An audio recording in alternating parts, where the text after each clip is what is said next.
What's up guys, welcome back to Deck Tech for Decks. I'm your host Caleb. If you want to support me directly, you can now follow me on Patreon. Not only is it the best way to support me, you'll also get more say in what deck techs I cover. Special shout out to all of you high contributing patrons. Newsome, you rock. Additionally, if you want to use that TCGplayer link in the description down below, that'll also help me out. Now let's get into today's deck tech with Thraximunder. And Thraximunder is the weekly voted Patreon build. So again, if you want to become a part of that vote, the link to the Patreon is in the description down below.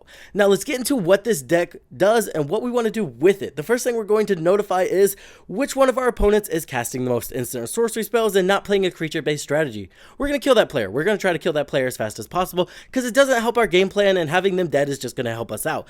And then we're going to make it to where all of the creature-based strategies don't get to keep their creatures for very long, and then once we force them to sacrifice their creatures, we're going to do Grixis stuff, and we're going to take control of those creatures. So now their creatures are our creatures. So that's why we want to kill the Spellslinger player, because they don't help us at all, and in fact they hurt our strategy. Moving on, if they remove our commander, make him cost enough to where we never get to cast him again, we'll just win through attrition. There is a lot of card draw engines and Grixis, and we are running a reanimator package, so not only are we stealing their creatures, we'll be able to reanimate all of their creatures and throw them onto our side of the battlefield. So again, if you want to do messed up Grixis stuff and you want to make your opponents hate you, let's get into this deck tech. Let's kick it off by talking about how we're going to make all players playing a creature-based strategies life hell. We're going to run the standard stuff like Plague Crafter, Merciless Executioner, Fleshbag Marauder, and Demon's Disciple, and you can better believe we have a lot of ways to recur these from our graveyard. That way we can have them filtering in and out, making sure our commander's getting 4 counters from these guys every time they enter the battlefield, as long as everybody has a creature. Soul Shatter here is a little better because it's going to make them sacrifice their creature with the highest CMC, that way you know you're going to get something valuable. Rankle is also going to be pretty solid here. Not only is he solid card advantage, he's also a way we can get somebody to sacrifice something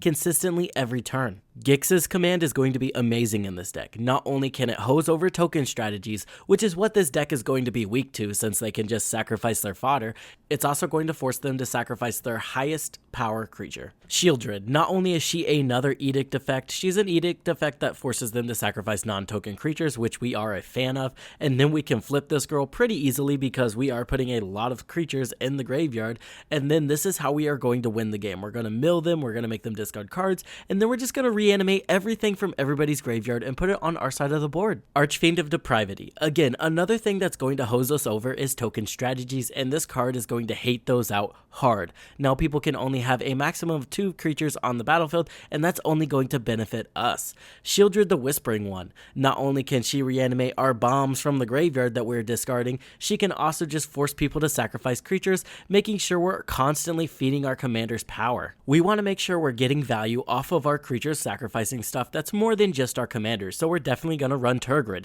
Now, Tergrid is a messed up card, but having her in the 99 is not as brutal as having her as the commander, so, having her come out of nowhere is going to make it to where they can't target you from the start of the game. It That Betrays is a super expensive Tergrid, but still amazing, especially since it has Annihilator. Additionally, there is a couple ways that we can discard this guy and reanimate him for super cheap.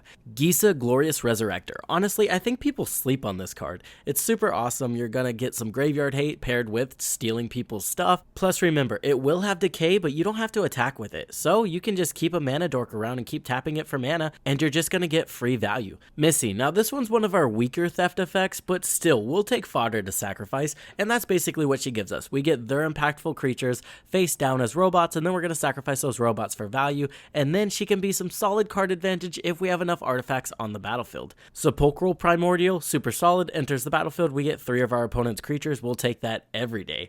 Harvester of Souls. Now this doesn't steal creatures, but every time we edict, we're just going to draw 4 cards. I'll take that. Mari the Killing Quill. Again, this is going to make it to where our opponents have to exile their important creatures, and then we can use our commander and Mari herself to deal combat damage, getting treasures, getting card advantage. It's going to be amazing and accumulate a lot of value. Moving on, let's talk about the recursion package we run. We have Reanimate, Animate Dead, Victimize. These are solid pieces for any recursion-based deck. Felden of the Third Path is going to be amazing for all of our edict effects. We can just pay 3 mana every time and bring one of them back. back, forcing our opponents to sacrifice a ton of creatures and making our commander massive. Agadeem's Awakening has proven to be a game ender in a lot of my decks. You just pump this full of mana and throw your biggest stuff onto the battlefield. Chainer Nightmare Adept. I like that you can not only use this card as a discard outlet, but you can also reanimate your stuff from the graveyard. Ledger Shredder. This is just basically going to be a solid way we can discard those bombs, get them into the graveyard, and draw some useful cards.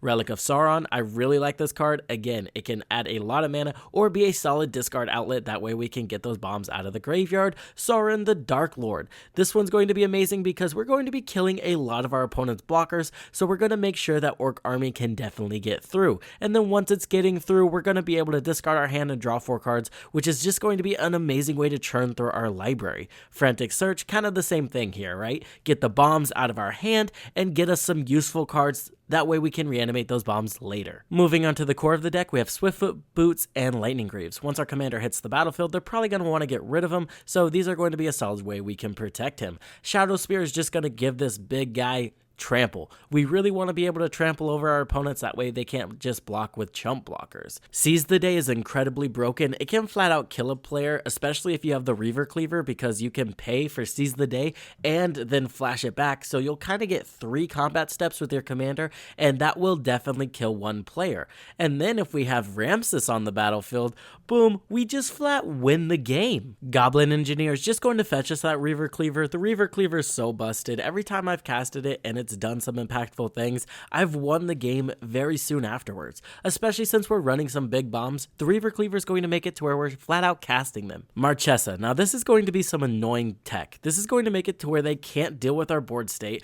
Plus, if we start putting 1/1 counters on our Edict creatures and then sacrificing them, that's just going to bring them right back onto the battlefield, making them sacrifice more creatures. It can get very deadly very fast. Moving on to ramp, we have a lot of it. We have Gadrick, Black Market, and Mahadi. These all effectively do the same thing. We're going to get mana off of our opponents sacrificing creatures, and this can really get us into our commander fast. Grim Hireling and Professional Facebreaker, kind of the same thing. We just start swinging at everybody's face, generating a ton of treasure tokens. Something I see some people miss on why these cards are so good is, remember, it triggers for each player, not once per turn, which is really something to look at. The Reaver Cleaver, obviously, and then we are running Seething Song and Dark Ritual. This is just going to ramp us into our commander faster. He's pretty massive and doesn't do a whole lot, so we want to get him on the board early and start being super annoying. That way he's more impactful. If we get him onto the battlefield turn 7, he's not going to be doing much when people have a whole board state of creatures. This deck needs to be fast and it needs to be brutal, and these cards can get us there. Then we have your standard stuff like Wayfarer's Bauble, all 4 signets, and then Soul Ring. Moving on to card advantage, we are running Grim Horspex and Midnight Reaper. Now whenever we're casting those Edict creatures and they're killing themselves, we're also drawing into more cards. Factor Fiction can be super solid. It digs you 5 cards deep, and in a deck where we can utilize our graveyard, it's just going to end up helping us out more than hurting us. Rhystic Study. We need powerful cards in this deck just because if our commander dies, gets super expensive, and we have to win through attrition, we really need some drawing power, and Rhystic Study has some amazing draw power. Black Market Connections. It gives us a body to sacrifice, it gives us a treasure token, and it can draw us an additional card. We love it. If we have Shadow Spear on the battlefield, we're not even going to care about paying all of that life. Teferi's Ageless Insight. Again, this is one of those attrition cards, and it pairs especially well with Sauron, because now whenever we go ahead and have the ring tempt us, we're going to discard our hand and draw 8 instead of 4. And on top of that, it's just a solid value piece. Windfall and Wheel of Misfortune. We're running rituals, we're running a lot of mana rocks, so this deck can just kind of throw everything on the battlefield and have an empty hand, so having something that can refill it at an instant is going to be amazing. Moving on to our interaction, we have Siren Storm Tamer and Glen Elendra. Not only do these synergize with our commander because we do have to sacrifice them, but additionally, having these sit on the battlefield will sometimes make it to where people just hold the removal instead of ever casting it at all, and then 9 times out of 10 someone else becomes the target and they use the removal on that, and you don't even have to activate these guys' ability. We do have a counterspell package with Swan Song, An Offer You Can't Refuse, and Arcane Denial.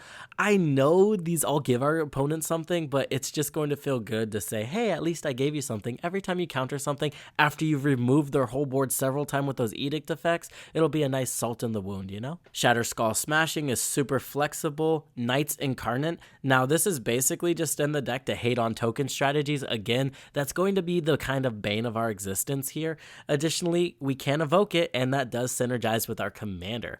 Toxic Deluge, again, not only is this super flexible to get rid of token strategies, but it can wipe the board if we pay enough life into it. Blasphemous Act, another solid way to get rid of, you guessed it, token strategies, and if we get our commander big enough, fast enough, we can dodge this. That's going to do it for the deck tech, guys. Again, if you want to become a part of these Patreon voted videos, my link to the Patreon is down below. Additionally, guys, thank you to all of my patrons. I couldn't do it without you. I appreciate every one of you, and as always, I hope this helped you in your deck building endeavors.